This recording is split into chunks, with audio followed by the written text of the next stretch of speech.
Purihin ang Diyos, purihin ang ating Panginoon. Alam mo ba kung kailan nalulugod ang Diyos sa isang katulad mo at katulad ko? Sa Ebanghelyo ngayon, makita natin na kinakausap ni Jesus ang kanyang ama. Sabi niya, "Salamat, Ama, at inihayag mo ang mga ito. Hindi sa mga matatalino at marunong, kundi sa mga taong may kalooban ng isang bata."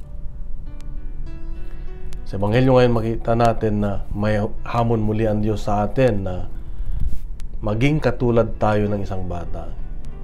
Yung kalooban natin ay katulad ng isang bata. May malinis na puso, nagtitiwala sa kanyang ama, at may kababahang loob.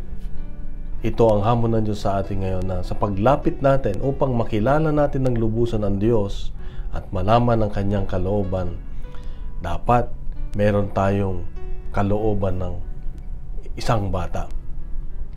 So anuman yung mga bagay na nagiging hadlang, gaya ng hindi pagtitiwala, kayabangan, o yung mga iniisip mo na alam mo ng lahat, marunong ka na sa Diyos, sa Ebanghelyo, ganyan, o ikaw ay merong magandang posisyon, marami kang napag-aralan na tungkol sa Diyos. Kapatid, hindi ito ang hinahanap ng Diyos. Ang hinahanap ng Diyos ay may malinis kang kalooban, handang makinig sa kanyang ama, handang tanggapin kung ano yung ituturo ng kanyang ama. Malinis ang puso.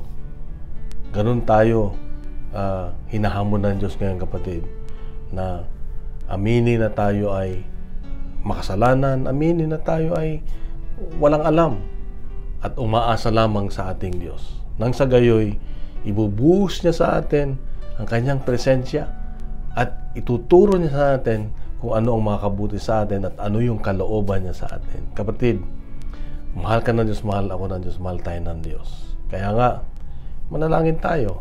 Panginoon, salamat po. At katulad ng isang bata, ay kami lumalapit sa iyo. Aming sinusuko sa iyo ang lahat. Umaasa kami sa iyo, Panginoon. Nagabayan mo kami. Nais ka naming makilala pa.